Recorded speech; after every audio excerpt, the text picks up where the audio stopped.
Hi, I'm Shannon with Modern Traditional Quilts. I'm back with our next block in our 9-patch Charm Square Sampler Quilt Along. Today we're looking at the Diamond block. And it's going to be a really fun block. It's fun to be able to repeat it and see what happens with these. If you remember from our previous episodes, we have a plan on how we're doing this, and in our diagram that we've got on the screen is block number 5. And you can see a test sample photo of a quilt that's already been done with this block together. There's a variation to this block as well, and so I'll show you how to make both the block and its variation today. If we look at the variation, you can see that it's the 4 corners that have changed. Today I'll be sewing it with the points in as shown in the block assembly diagram. But if you look at the test sample, the block actually had the points pointed out.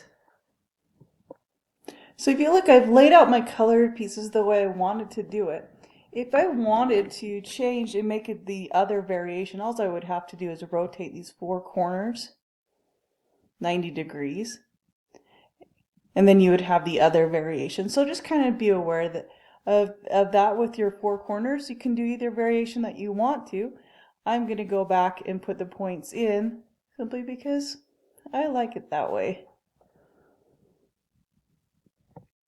So a couple of things when you're thinking about your color placement of your blocks, you want to squint at the colors and make sure you like your half square triangles color placement. You want to make sure that you have a light or dark, because I'm using all blues in this one. Blues and whites have a lot of contrast. But you'll see in our next block where we're going to use low volume prints and whites that the contrast becomes a very real thing. If one fabric is standing out too much for your eye, go ahead and move it, squint it, and move it around. If you like the way it's placed, then go ahead and leave it the way it is. It's just a little trick that I've learned from art. It helps me get a nice color placement with my blocks. So we're going to do traditional piecing, just like we've done with all the other blocks. I'm going to first sew in a column orientation. So I'm going to do column 1, then column 2, column 3, column 4. And so the way I do it is I will take my half square triangle, I'll take column 2, lay it on top of column 1, and go ahead and sew that way. I like to start with my outside in, so I'm going to take column 2, lay it on top of column 1. I'm going to sew these 2 half square triangles together in the orientation I picked them up with. Turn the sewing machine on. Just a little detail that has to happen.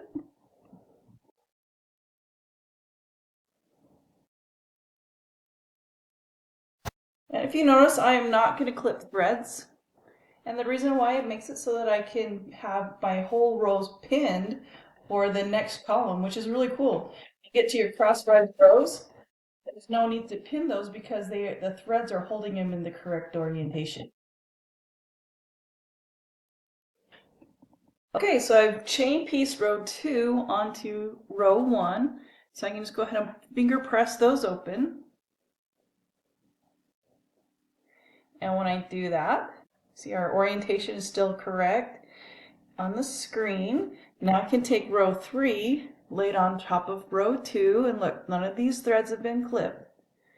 And I can take this and put it to my sewing machine, keep my orientations correct, and then go ahead and sew the next row. Okay, so now I've sewn column 3 on top of column 2, and column 1's pressed open. So I'm going to take it, use my fingers and finger press it open. These aren't our permanent pressing, we're just doing stuff for alignment. We'll go over and do perfect pressing over at the ironing board. Just a minute and pay attention to what directions our seams are on. Right now we're just trying to get our piecing together and aligned, and we're going to do our permanent pressing right before we do these crosswise rows. So just like last time, I'm going to take my row 4, layer it on top of row 3. If you want, you can pin it on top and make sure you have your orientation correct when you take it over to the sewing machine. And then I'm going to go ahead and sew down this column. Alright, so you can see I've sewn now row 3 on top of row 2, but we don't have these crosswise seams done yet. We're going to press it first before we go ahead and do that. And so I made a diagram to help us understand the direction, the piecing, and the direction of the pressing, right? The piecing looks pretty good, but the tricks come when you start getting some of these bulky spots on the back, like this. You're gonna get a place that has an X on it with a flat part, and that's gonna create a lot of bulk. So there's some tricks. All right, so I know a lot of people say, oh, just press the seam open. Well, if you do that and you go to quilt it, then the only thing holding your block together is two pieces of thread, right? It kind of makes a hole in your quilt. Over time, your batting might migrate out. So I like to press towards the dark color.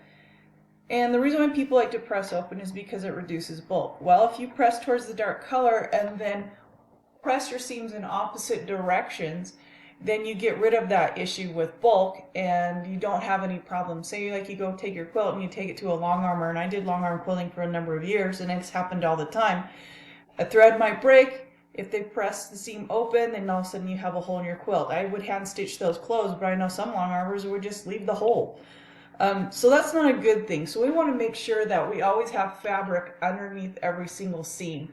And so when I do that, I press my seams to the dark color, and then I make sure the opposite rows go in opposite directions. So the trickiest parts of this quilt, I've put a yellow circle for you.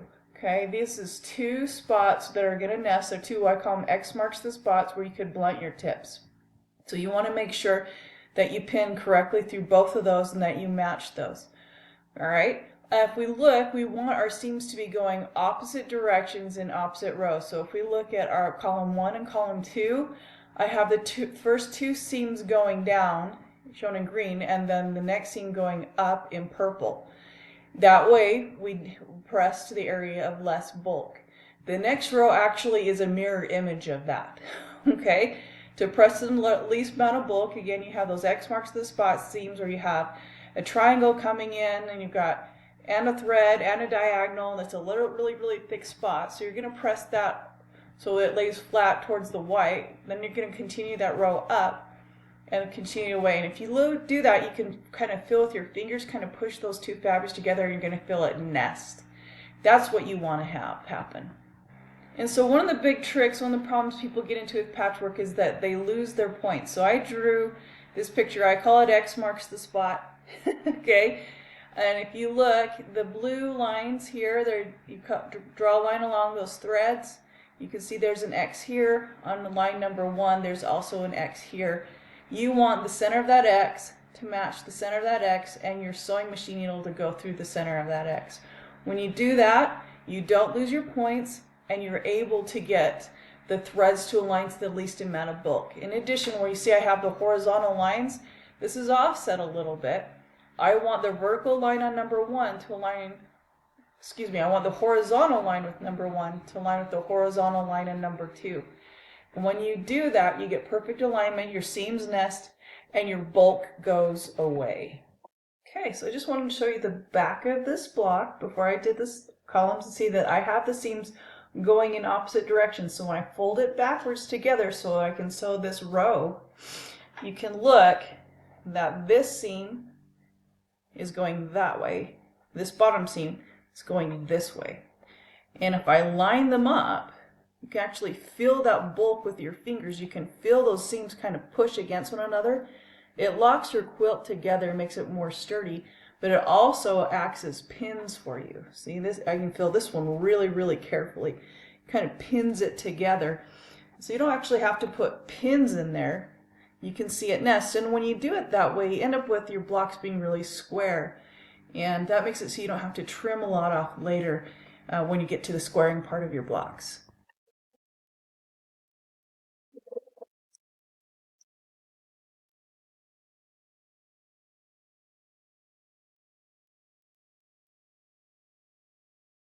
Sometimes my bottom seam will flip the opposite direction of where I want it to when I'm sewing it. Then even though I press it the direction I want to, so I just usually stop, put the needle down, lift up my presser foot, slide my finger in there, flip it the direction I need it to for less bulk, and keep sewing.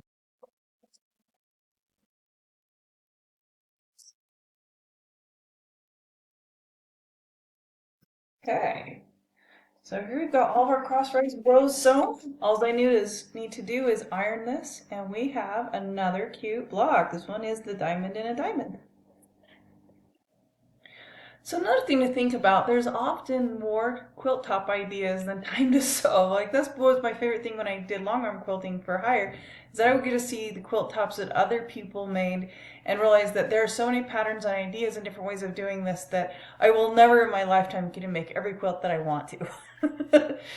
But I had some fun when I was looking at this block I was playing with and thought, what would happen if I started repeating them? And so when I was working on this quilt top, I thought, well, hey, I could, I'm going to do this as a 9-patch and a how-to series, but it kind of hit me like, what if I just also set up as like, hey, build your own quilt.